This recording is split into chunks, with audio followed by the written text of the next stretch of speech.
പ്രിയപ്പെട്ടവരെ, ഒരു ദുരന്തമുഖത്ത് നിന്നാണ് നമ്മൾ അതിനെ അതിജീവിച്ച് കടന്നു വന്നത്. നിരവധി സഹോദരങ്ങളുടെ ജീവൻ നഷ്ടമായി. അവരുടെ ഓർമ്മകൾക്ക് മുന്നിൽ പ്രണാമം. നഷ്ടങ്ങൾക്ക് പകരമാകാൻ ഒന്നിനും സാധിക്കില്ല.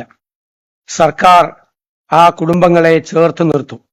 എപ്പോഴും എന്ന പോലെ ഒറ്റക്കെട്ടായി നമ്മൾ ഏത് പ്രതിസന്ധിയെയും അതിജീവിക്കും. പ്രളയ ദുരന്തങ്ങൾ നേരിടാൻ ശാസ്ത്രീയമായ സംവിധാനമാണ് സർക്കാർ ആവിഷ്കരിക്കുന്നത്. എല്ലാവരുടെയും പിന്തുണയോടെ നമ്മളത് നടപ്പാക്കും. 1947 ഓഗസ്റ്റ് 14 അർദ്ധരാത്രി ലോകമുറങ്ങിയപ്പോൾ ഇന്ത്യ പുതുജീവിതത്തിലേക്കും സ്വാതന്ത്ര്യത്തിന്റെ പുത്തൻ പുലരിയിലേക്കും കൺതുറന്നു. അന്ന് ത്രിവർണ പതാക ഉയർത്തി പ്രതീക്ഷയുടെ നറുവെളിച്ചം പരത്തിക്കൊണ്ട് രാജ്യത്തിന്റെ പ്രഥമ പ്രധാനമന്ത്രി പണ്ഡിറ്റ് ജവഹർലാൽ നെഹ്റു രാജ്യത്തോട് പറഞ്ഞു, വരും ദിനങ്ങൾ എളുപ്പമുള്ളതോ വിശ്രമത്തിന്റേതോ അല്ല, നിരന്തര പ്രയത്നത്തിന്റെ കാലമാണ് വരുന്നത്. നമ്മൾ നമ്മളോട് ചെയ്ത പ്രതിജ്ഞകളും ഇന്ന് കൈക്കൊള്ളുന്ന പ്രതിജ്ഞയും യാഥാർത്ഥ്യമാക്കാനുള്ളതാണ് ഇനിയുള്ള ഓരോ ദിവസങ്ങളും. ഇന്ത്യക്ക് വേണ്ടി സേവനമനുഷ്ഠിക്കുക എന്നാൽ കഷ്ടത അനുഭവിക്കുന്ന കോടിക്കണക്കിന് ജനങ്ങൾക്കായി പ്രവർത്തിക്കുക എന്നതാണ് അർത്ഥം. പട്ടിണിയും നിരക്ഷരതയും രോഗപീഠകളും അസമത്വവും ഇല്ലാതാക്കുക എന്നതാണ് ആ പ്രവർത്തനങ്ങളുടെ ലക്ഷ്യം. എല്ലാ കണ്ണുകളിൽ നിന്നും കണ്ണുനീർ തുടച്ചു മാറ്റുക എന്നാണ് നമുക്കിടയിലെ മഹത് വ്യക്തികൾ ആഗ്രഹിച്ചത്. അത് യാഥാർത്ഥ്യമാക്കുക എളുപ്പമല്ല. പക്ഷേ കണ്ണീരും കഷ്ടപ്പാടുമുള്ള കാലത്തോളം നമ്മുടെ കഠിനാധ്വാനം അവസാനിക്കുന്നില്ലെന്ന് പ്രതിജ്ഞ ചെയ്യാം. സ്വാതന്ത്ര്യ ദിനത്തിൽ പുതുയുഗ കേരളത്തിന് വേണ്ടി നമുക്കും പ്രതിജ്ഞ ചെയ്യേണ്ടതുണ്ട്. കരുണയും സേവന തൽപരതയും സഹിഷ്ണുതയുമുള്ള കേരളമാണ് ഉയർക്കൊള്ളേണ്ടത്. വികസനോന്മുഖമായ പ്രവർത്തനങ്ങളും ഭരണഘടനാ മൂല്യങ്ങളും മതനിരപേക്ഷതയും ഉയർത്തിപ്പിടിച്ചുള്ള കഠിനാധ്വാനവും പുതുതലമുറയെയും മുതിർന്ന പൗരന്മാരെയും ചേർത്ത് പിടിച്ചുള്ളതുമാകട്ടെ നമ്മുടെ മുന്നോട്ടുള്ള പ്രയാണം. ആധുനികമായ കേരളം, പുത്തൻ ആശയങ്ങളുടെ കേരളം, സമൃദ്ധിയും സന്തോഷവുമുള്ള കേരളം, സുരക്ഷിത കേരളം, ഇന്ത്യക്ക് വഴികാട്ടിയാകുന്ന കേരളം. ഇതിനായി ശ്രമിക്കുമ്പോൾ ലക്ഷ്യവും മാർഗവും ഒരുപോലെ വ്യക്തമായി മനസ്സിൽ കുറിക്കേണ്ടതുണ്ട്. ജനാധിപത്യ മൂല്യങ്ങൾ, ഭരണഘടനാ തത്വങ്ങൾ, തുല്യതയും നീതിയും പ്രകൃതിക്കിണങ്ങുന്നതും കാലാവസ്ഥാ മാറ്റം കണക്കിലെടുത്തുള്ളതുമായ വികസനം എന്നിവയാണ് ഈ കാലം നമ്മളോട് ആവശ്യപ്പെടുന്നത്. ഇതിനായി അക്ഷീണം പ്രവർത്തിക്കണം. തോളോട് തോൾ ചേർന്ന് ജാതിയും മതവും ലിംഗവിവേചനവും രാഷ്ട്രീയ അന്ധതയും വിദ്വേഷവും കൈവെടിഞ്ഞ് ഒറ്റക്കെട്ടായി മുന്നേറാകാനാകണം. ഇതാകണം സ്വാതന്ത്ര്യം പുലർന്ന ഈ പുണ്യമായ പുലരിയിലെ നമ്മുടെ പ്രതിജ്ഞ. കേരളം സഹ്യനും അറബി കടലിനും ഇടയ്ക്കുള്ള ഒരു ഭൂപ്രദേശം മാത്രമല്ല. വിവിധ ജീവിത രീതികൾ, വിശ്വാസങ്ങൾ, തൊഴിലുകൾ, കലകൾ, ഭക്ഷണ രീതികൾ, പലതരം മനുഷ്യർ, അവരുടെ സ്വപ്നങ്ങൾ, ആകുലതകൾ, പ്രയത്നങ്ങൾ എല്ലാം ചേർന്നൊരു മനോഹരവും അതുല്യവുമായ ഒരു സങ്കലനം കൂടിയാണ്. ഇന്ത്യയുടെ ഒരു ചെറുപതിപ്പ്, അതേസമയം തനതായ വ്യക്തിത്വമുള്ള ഒരിടം. ഇന്ത്യയുമായും ലോകവുമായും നിരന്തരം സംവദിച്ചും കൊടുത്തും വാങ്ങിയും ഈ ചെറു സംസ്ഥാനം ലോകത്തോളം വളരുകയാണ്.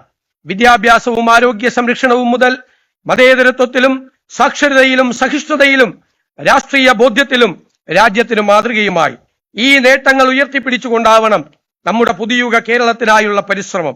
മതേതരത്വവും ജനാധിപത്യ ബോധവും തുല്യതയുമാണ് നമ്മുടെ കരുത്തും ഊർജവും. അതിലൊരു വിട്ടുവീഴ്ചയും ചെയ്യില്ലെന്ന് ഈ സ്വാതന്ത്ര്യ ദിനത്തിൽ നമുക്ക് പ്രതിജ്ഞ ചെയ്യാം. പട്ടിണി, രോഗം, തൊഴിലില്ലായ്മ എന്നിവയാണ് ഏത് ജനതയെയും പിന്നോട്ടടിക്കുന്ന 3 കാര്യങ്ങൾ. 79 വർഷങ്ങൾ പിന്നിടുമ്പോഴും കേരളത്തിലും നമ്മുടെ രാജ്യത്തും ഇവ ഇന്നും അവശേഷിക്കുന്നുവെന്നത് യാഥാർത്ഥ്യമാണ്.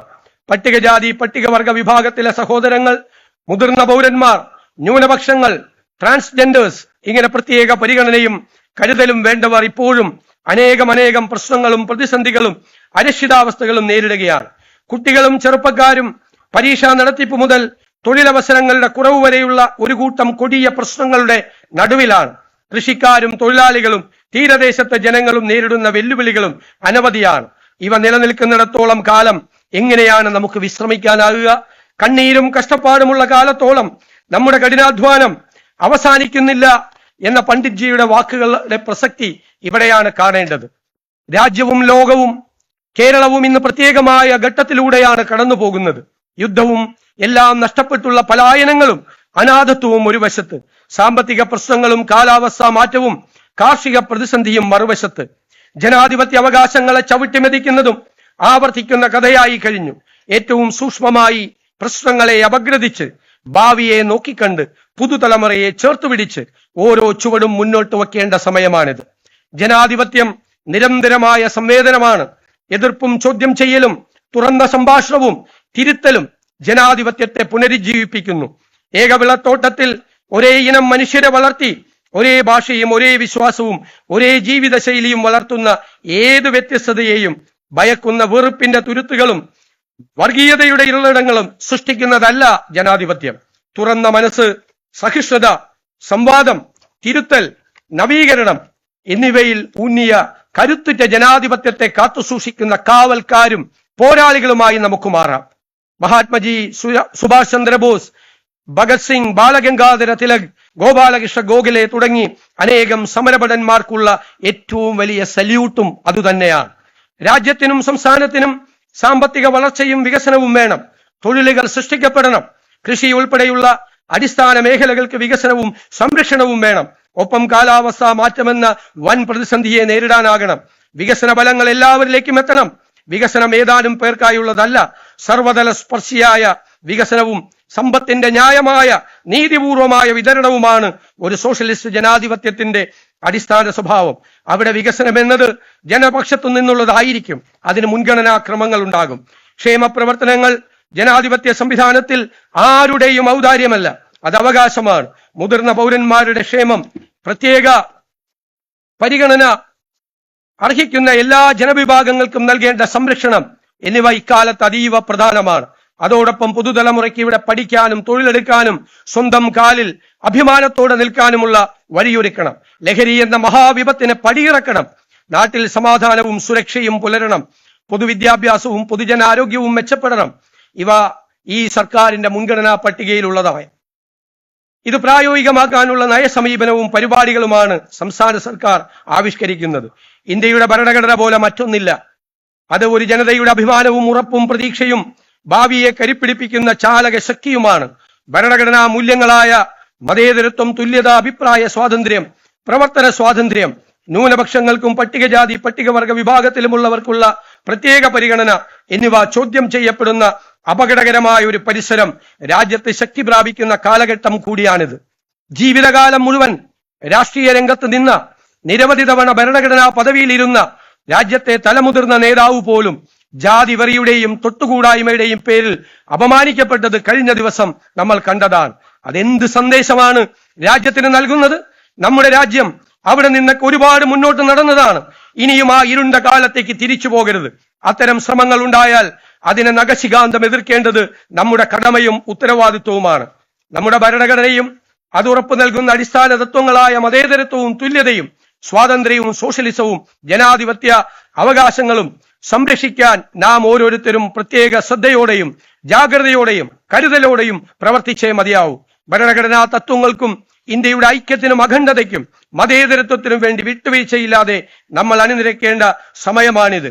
മഹാത്മജിയും ബാബാ സാഹേബ് അംബേദ്കറും ജവഹർലാൽ നെഹ്റുവും അബ്ദുൽ കലാം ആസാദും ഒക്കെ ഉൾപ്പെടെയുള്ളവർ മുന്നോട്ട് വെച്ച ആദർശങ്ങൾക്കും പ്രവർത്തന രീതികൾക്കും മുൻപന്നത്തെക്കാളും സ്വാതന്ത്ര്യാനന്തര ഇന്ത്യയുടെ ഈ കാലഘട്ടത്തിൽ പ്രാധാന്യം കൈവന്നിരിക്കുന്നു. നാടെങ്ങും ചെറുപ്പക്കാർ ഉയർത്തുന്ന പ്രശ്നങ്ങൾ അതിനുദാഹരണമാണ്.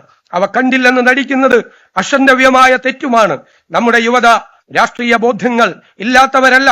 അവരെല്ലാം കാണുകയും കേൾക്കുകയും മനസ്സിലാക്കുകയും ചെയ്യുന്നു. തിരുത്തൽ ശക്തിയാകാനും ഭാവിയിൽ തെളിമയോടെ രാജ്യത്തെ നയിക്കാനുമുള്ള കരുത്ത് അവർക്കുണ്ട്. സമീപകാല സംഭവങ്ങൾ അതാണ് തെളിയിക്കുന്നത്. നമ്മുടെ യുവതയാണ് രാജ്യത്തിന്റെ യഥാർത്ഥ സമ്പത്ത്. എല്ലാവരെയും ചേർത്തു പിടിക്കുന്ന, നന്മ പ്രദാനം ചെയ്യുന്നതും പ്രകൃതിക്കും മനുഷ്യനും ഇണങ്ങുന്നതുമായ വികസനമാണ് നമ്മുടെ സ്വപ്നം. അനാവശ്യമായി പരസ്പരം പോരടിച്ചും മനുഷ്യരെ ഭയപ്പെടുത്തിയും അപകീർത്തിപ്പെടുത്തിയും ലഹരിക്ക് അടിമപ്പെട്ടും വികസന വിരുദ്ധത ആയുധമാക്കിയും ഇനിയും നമുക്ക് മുന്നോട്ട് പോകാനാകില്ല. ആധുനികവും നീതിയുക്തവുമാകണം നമ്മുടെ കാഴ്ചപ്പാട്. കുട്ടികൾക്കും സ്ത്രീകൾക്കും പ്രത്യേകമായ പരിഗണന ലഭിക്കണം. പുതുയുഗ കേരളം എന്നത് വെറും വാക്കല്ല, അത് യാഥാർത്ഥ്യമാക്കാനുള്ള ഒരാശയമാണ്. അതിനായി നമുക്ക് ഒരുമിച്ച് നിൽക്കാം, വിശ്രമമില്ലാതെ പ്രയത്നിക്കാം, പോരാടാം. ഇന്ത്യ എന്ന വികാരം കെടാവിളക്കായി മനസ്സിൽ സൂക്ഷിക്കാം. എല്ലാവർക്കും ഊഷ്മളമായ സ്വാതന്ത്ര്യ ദിനാശംസകൾ.